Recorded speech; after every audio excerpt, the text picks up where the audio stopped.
Good morning. Just a little background about myself and maybe why I'm lecturing on this topic is that before I did a pain management fellowship, I did a sports medicine fellowship. In sports medicine, I get to be the team physician of TCU football and be on the sidelines and handle the pain complaints of a lot of young, healthy athletes. But the reality is that Monday through Friday, I work in close relations with orthos. And they don't just send me the spine complaints that I do all these procedures that we've already discussed, but they send me a tremendous amount of people with knee, hip, shoulder pain, and maybe all of you as well. But certainly that sports medicine fellowship has driven me to be passionate about maybe using the successful protocols and procedures we're seeing here earlier this morning, demonstrated by excellent staff, to help these peripheral joint complaints. And so currently we're talking about taking our cooled RF procedure to the knee. And it doesn't take a degree. We all understand that this is a very sizable problem, not in just America, but worldwide. People who have knee arthritis have pain. They frequently hit our offices in pain. It affects their mobility, affects their sleep, affects depression. Many become disabled just because of their knee arthritis.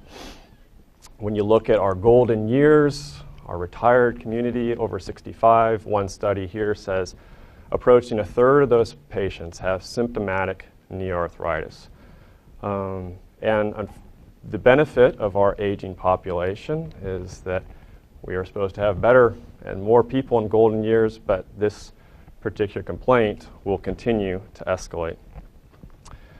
But even if you look at people who are in their 40s, pretty young for a total knee. My orthos tend to only want to do one total knee if the patient has grade 4 arthritis. They don't like doing that on a patient in their 40s. And in this particular study, they're talking about 15, even 20% of people 40 to 50 having symptomatic knee arthritis and pain complaints. And then when you look at disability, knee arthritis is one of the 5 leading causes for our current Americans to have disability.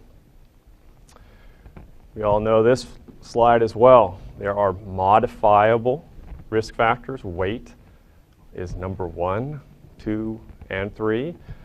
But in my experience too, as I deal with TCU and my athletes, these guys get their ACLs repaired, they get back on the field. 20 years later, probably these are the individuals that are starting to be the 45-year-olds I just displayed who are having severe knee arthritis, all the meniscus surgeries. They last for a while, but at some point they pay the price. Occupation, heavy lifting, bending, structural malalignment, all these are risk factors. And again, going back to weight, we know the patients should lose weight. We encourage them to lose weight. We know that their arthritic pain would improve. We also know that that's very, very challenging. Total knee replacement is the gold standard. Do not get me wrong in this lecture.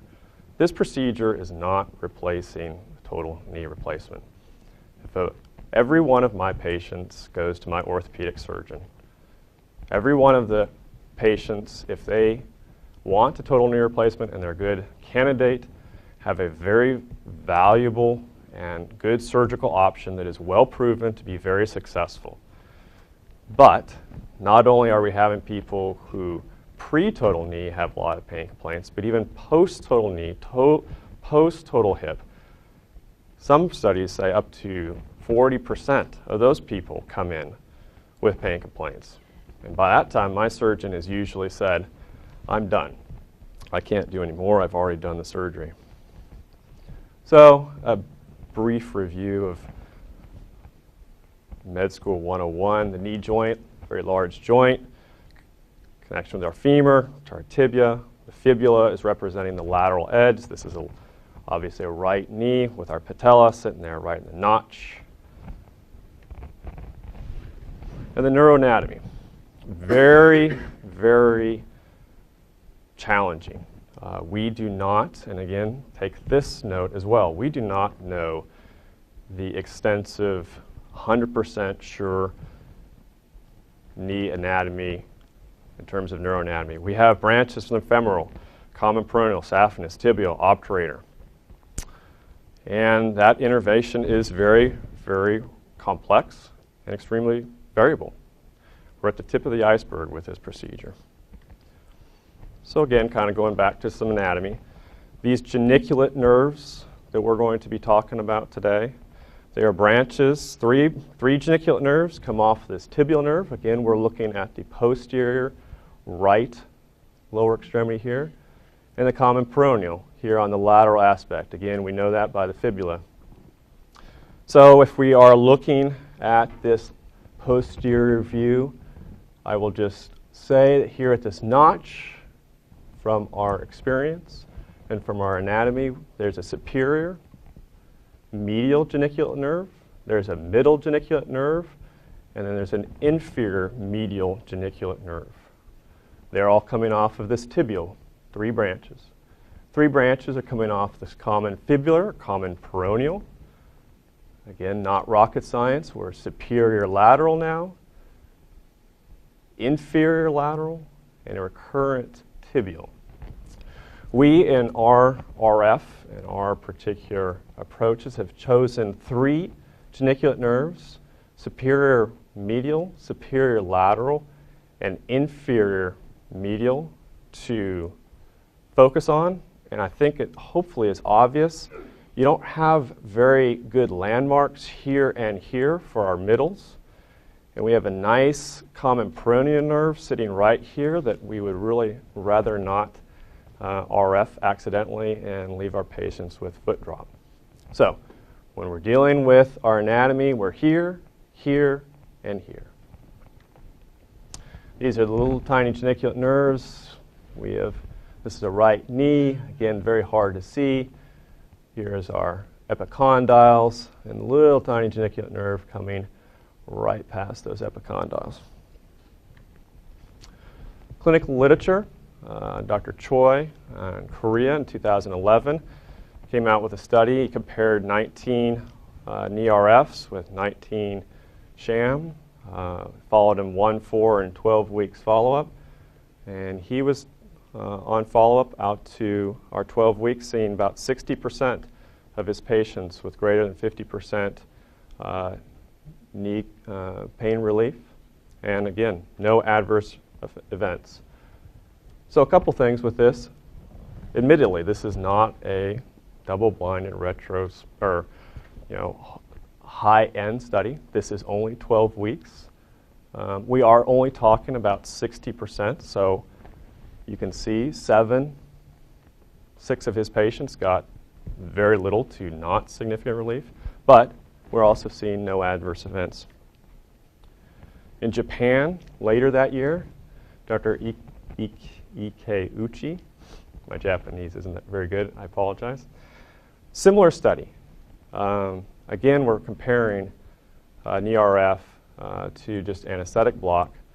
Ends are fairly small, 18 and 17. Again, 4, 8, 12-week follow-up. Again, though, statistically significant changes in our pain for these patients. And again, no adverse events. So patient selection. Chronic knee pain. Most of my patients, if not all, have grade 4 osteoarthritis. I really strongly state, loud and clear, all of my patients, to my best ability, have had every conservative management trick I've got in the book. Anti-inflammatories, creams, steroid injections, viscosupplementation, PRP, whatever you've got, I've given them. I've sent every one of these patients to a total knee surgeon. And if they are a good candidate, I wish them luck and I trust that they will do well. However, a percentage of those patients with grade 4 osteoarthritis, in this example, are sent back to me by my surgeon. And he usually says, he or she, good candidate, but too heavy, too young, some medical issue that doesn't make me feel comfortable doing a total knee. Do whatever you can. So again, this is a person I've done everything already and sent back to me in chronic knee pain saying, what else have you got? I don't do these on young patients with grade 2 that I haven't done a steroid injection. I don't do these on people without sending them to a knee surgeon. This is last resort. No other options. What rabbit can you pull out of the hat to possibly help these people with their knee complaints to prevent their disability? Maybe if their pain is resolved, they can lose some weight and become candidates in a year or two. Maybe if you repeat this annually, they can become that good surgical candidate. So I'm working in conjunction and working together with my orthos to try to help these patients. We've been through this on every slide. Cooled, I think, is really an excellent opportunity because of the variability of these little genicular nerves and the size. We know, again, the physics behind this, so I'll go through that. Diagnostic block technique, a lot of words. I'll show you just in pictures. We're identifying that superior lateral, superior medial, and inferior medial genicular nerves.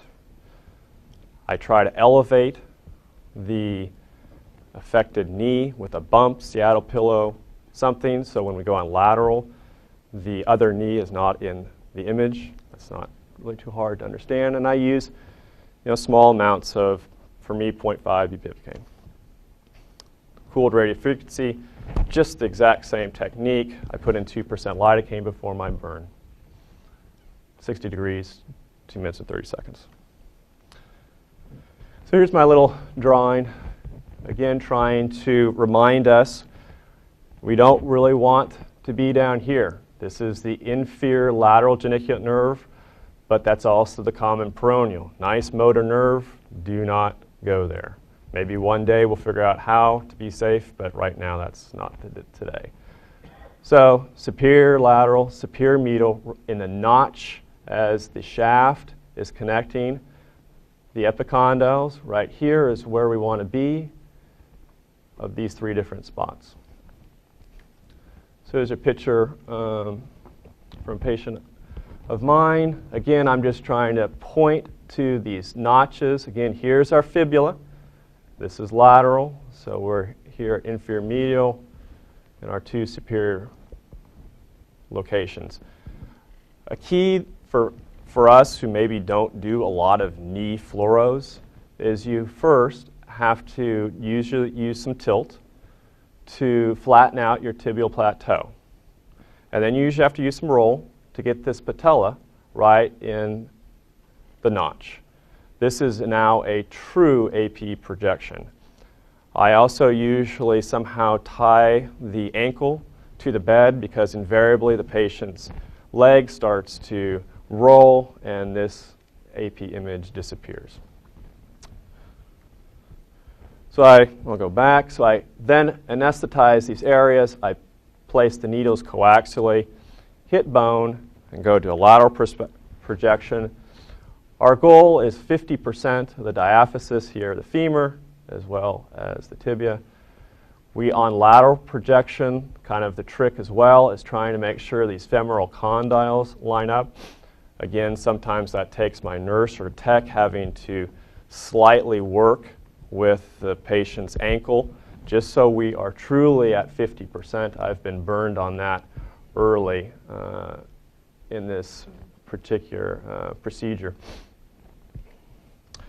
And so that's the conclusion of this study. I think we all realize that we have a very, very sizable patient population that probably come through our clinics. Last resort, last resort, last resort. I've done everything possible. Steroids, PT, bracing, viscosupplementation, total knee replacement is a great gold standard way to fix these patients if they are a candidate. But if not, we are starting to gather some evidence that maybe we have a safe procedure Maybe it's not going to give you 100% results on every one of your patients. Maybe we have more research to be done to get us 100% for every one. But is it potentially something to try? In a person with grade 4, no cartilage, no other options, you don't want to put them on narcotics. And that's it. Questions? How about if the patient had totally replacement? Right. Do you do RF on those patients? I do. I've done 2, so limited N. I'm only about a month on both of them. You have to understand that both of those studies that I cited were not on total knee replacement. So essentially, we have no research on that. The good thing about this procedure, I think, in regards to that question, is that you're out of the joint. You're not changing anything anatomically. The total knee replacement is not affecting these notches. The notches are still there. The anatomy for you, although a little different with the replacement in the middle, is still pristine. So it's not a very hard thing to do. And both of my patients have done well so far. And I think we'll see. Have you ever tried peripheral field stimulation for those kind of patients? No. Yes? Question. Is there any concern about long-term compromise of the proprioceptors in the knees? Let's say it's a young person, and you're just kind of delaying a replacement. Sure. Great question. And for one, I try to make sure we understand in the background that we're not burning every nerve in the knee. With our genicular nerve anatomy, just knowing that alone, we're only taking 3 of the 6. In both of those studies, as well as my clinical experience, proprioception has not been affected, and they made a really scientific, they tried to prove that, show that. You don't know long term. Again, my average patient age that I've done this is late 60s. I have done a few that are too young, too heavy for total knee, that are 50. I would not do this for certainly that reason, as well as some others on somebody that was 30. But I think the proprioception question, there are a lot of geniculates remaining that are still viable, as well as possibly other small nerves we don't know about that are giving proprioception still to that knee, but still giving some sort of pain reduction. Thank you. One other question, as far as unicompartmental arthritis, patellofemoral, let's say, instead of just grade 4 in the medial lateral, still, if they just have single compartment there and it's just very disabling for the same reason as the other ones. Right. Yeah. Yeah. I mean, we want to be really clear, really obvious. This is new. This is us taking clinical studies, adding to that clinical research on a patient population that is in need and sizable, and we're trying to substantiate what appears to be a safe procedure so far and make it as efficacious as possible. Yes?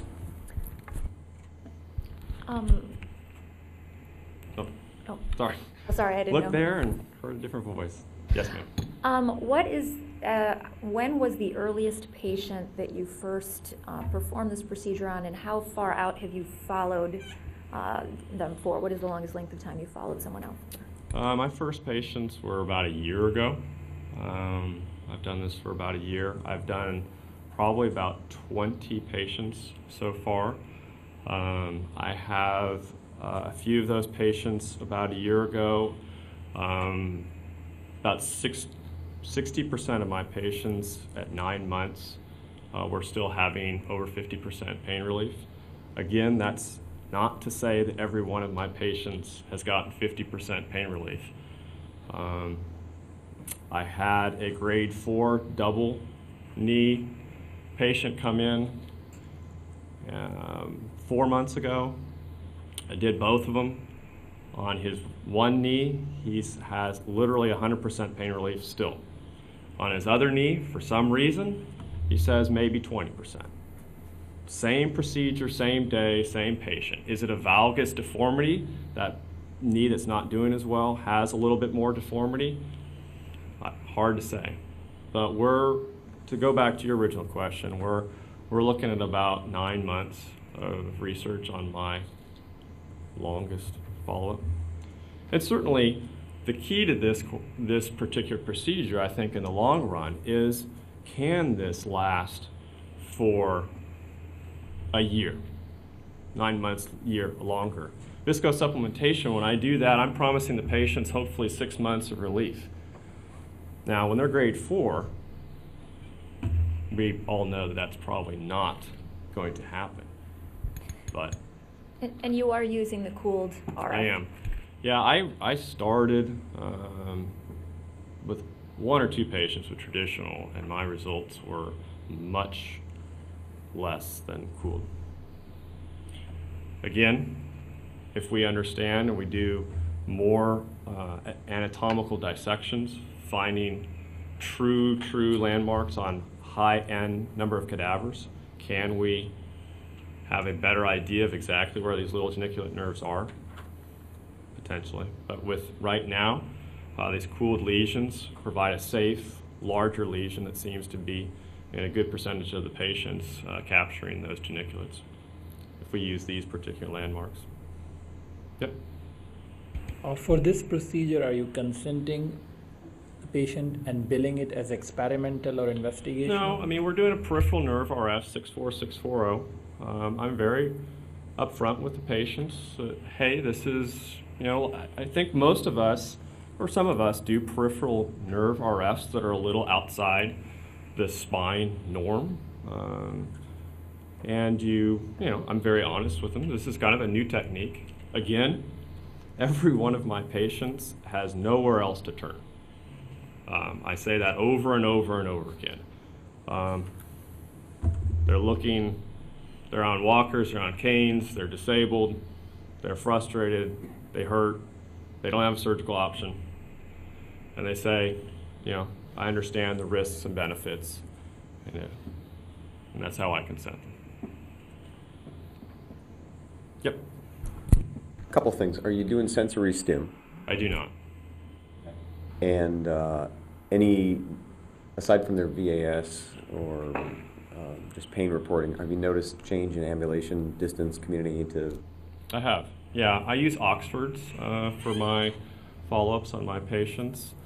And I do notice on their Oxfords, as well as just their discussions, that mobility, when they're successful, ability to stand, work, function, those all improve. It's not just a VAS score, which I haven't even looked at for multiple reasons. And do you do all 3 of those nerves every time, or let's say do. they just have a refractory pes-on-serine bursitis that, whatever, gait abnormality or whatever. Have you ever thought about just doing them in inferior medial?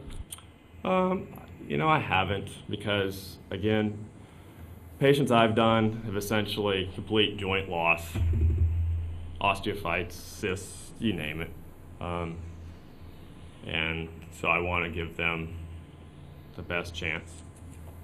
And are you placing all 3 needles at the same time and doing a single burn, or do you do them individually? Nope, I placed all 3. It's very easy. You'll see in the cadaver lab, we all say we can do something in less than 0 seconds. That's part of our mystique as pain docs. But really, this is very basic for individuals that are excellent with needles. And I place all 3. I do motor stim, there is not a motor nerve. The tibial and the peroneal are not near this. But just like all of us, it makes me feel a little better. Why you don't do sensory stim? Because with the cooled, I feel that I am at this particular lesion getting about the maximum amount of burn that I could. It is not a bad idea. Choi in his article did sensory. The other article did not. But I just haven't done it. Certainly something to think about. Yes? Why are you using the angle coming in instead of going more just parallel to the bone to create it like a longer lesion, getting essentially a bigger cut into it? So you're talking, instead of coming straight down, AP actually coming perpendicular to the... It looked like you were coming in perpendicular. It looked like you were coming in from a lateral bleed. Yeah, so Why that not was go more parallel? that was me for this particular slide, trying to show you where I would mark. I come in coaxially right down on the notches. Does that make... Yeah, so those needles were not the way I actually enter the skin at that 45, 30 degree angle. That's me saying, here are the 3 target points at the notches. I would then anesthetize, come straight down. Trying to always kind of like a sympathetic block, always feel that nice os as you slide down to 50%. Pretty easy. Yes? Have you experimented with ultrasound guidance for this procedure at all? Yeah, I have, and that certainly could be the wave of the future. I know Dr. Gofeld in the back is one of the best ultrasound guys I've ever read about. And he has done this. You can find the geniculate arteries and thus be very close to finding the nerves. My patients, I say this a glimmer in my eye, tend to be heavy. That's why they are referred to me. I don't have many thin patients. And so ultrasound on somebody who is 350 pounds with a big knee, that gets a little limiting. But again, maybe guys that are better than I could do that.